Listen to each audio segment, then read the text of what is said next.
Assalamualaikum warahmatullahi wabarakatuh.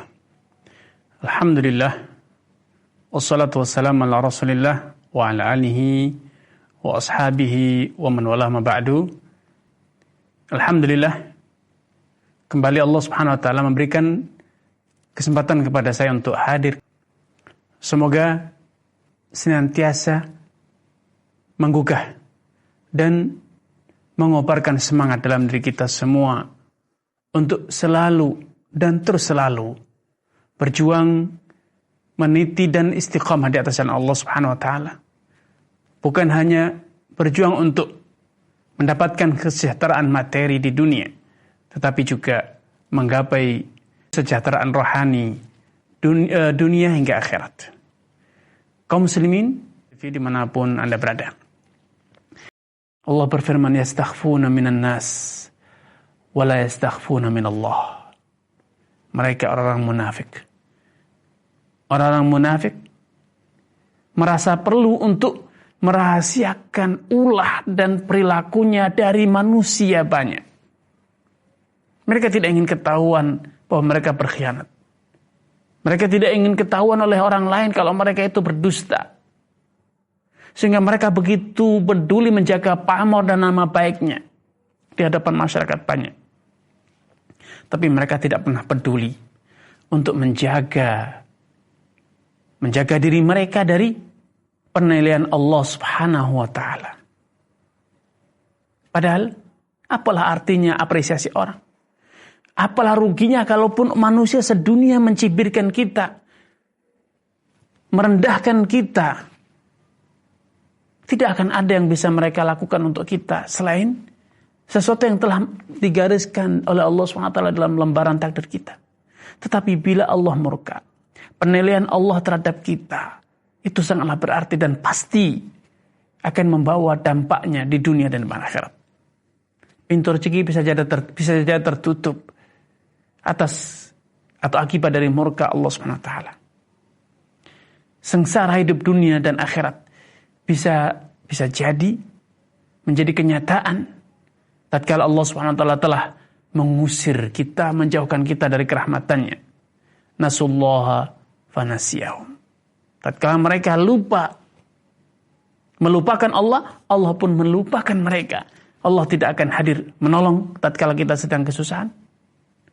Allah juga tidak akan mendengarkan doa kita tatkala kita dalam kesempitan. Karena itu dahulu Nabi SAW berpesan, ta'arraf ilallah fir rakha, ya'rifka fi syiddah. Hendaknya engkau selalu mengenalkan dirimu kepada Allah di saat engkau dalam kondisi lapang. Jaga perintah Allah, jaga larangan Allah, tunaikan perintah Allah, hindari larangan Allah.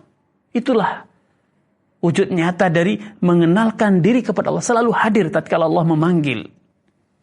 Selalu sigap tatkala Allah menyeru. Dan selalu sigap pula tatkala Allah melarang kita. Kita berhenti. Sehingga tatkala kita sedang dalam kondisi susah, kemudian kita memanggil Allah, menyuruh Allah, Allah pun akan bergegas mengabulkan permohonan kita. Di kesempatan lain, ketika seorang sahabat bertanya kepada Rasulullah SAW perihal kemaluannya, ya Rasulullah, auratuna ma na'ti minha wa ma nadar. Ya Rasulullah, aurat kita ini, apa yang boleh kita lakukan dan apa yang tidak boleh kita lakukan? Beliau bersabda, ihfad aurataka illa min imra'atika aw ma malakat yaminuk. Jaga auratmu kecuali kepada istrimu ataupun budak hamba sahayamu. Kemudian sahabat tersebut melanjutkan bertanya, ya Rasulullah, ara'aita law kana ahaduhuna khalian. Ya Rasulullah, bagaimana halnya tatkala kita sedang di tempat yang sunyi, tidak ada orang lain, tidak ada yang melihat, tidak ada yang perlu kita jaga persepsinya atau tidak ada yang perlu kita malu kepadanya. Maka Rasulullah SAW memberikan satu jawaban bagaikan petir di telinga orang-orang yang beriman. Allah ahqqu an yustahya minhu. Allah lebih layak, Allah lebih berhak untuk engkau itu selalu bersikap malu kepada Allah Subhanahu wa taala. Rasulullah SAW lebih jauh memberikan penjelasan gambaran tentang bagaimana seorang yang betul-betul malu, selalu menjaga rasa malunya kepada Allah Subhanahu wa taala, bersikap malu, pemalu di hadapan Allah. Istahyu minallahi haqqal haya. Wahai para sahabatku, hendaknya kalian betul-betul selalu bersikap malu, bersikap pemalu di hadapan Allah. Maka para sahabat spontan menganggap itu pesan yang sederhana. Innala nastahyi ya Rasulullah. Sungguh ya Rasulullah, kita itu sudah punya rasa malu. Kita itu betul-betul sudah pemalu. Malu untuk ketahuan oleh masyarakat banyak. Berlaku dusta, khianat. Melakukan hal yang mencoreng nama baik. Itu adalah rasa malu. Namun Rasulullah SAW menjelaskan bahwa sekedar malu ketahuan orang banyak. Berbuat kejelekan. Sekedar malu untuk melakukan hal yang mencoreng nama baik kita di depan masyarakat, itu bukan berarti kita telah malu, betul-betul malu di hadapan Allah. Karena orang yang betul-betul pemalu di hadapan Allah adalah antahfadhar ra'sa wa ma wa'a.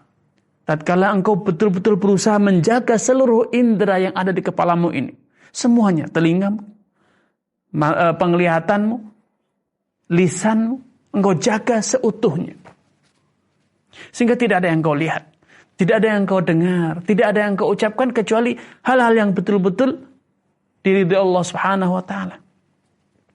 Wal batna wa ma hawa, katanya. Dan engkau juga menjaga perutmu dan apa yang engkau masukkan ke dalam perutmu. Engkau menjaga makanan yang engkau konsumsi. Sehingga tidaklah ada satupun yang engkau makan atau engkau minum kecuali betul-betul makanan yang halal. Fisiknya halal sumbernya.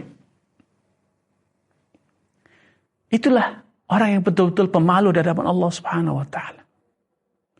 Namun tatkala orang itu telah kehilangan rasa malunya di hadapan Allah, telah melupakan Allah sehingga dia tidak lagi merasa perlu malu kepada Allah Subhanahu wa taala.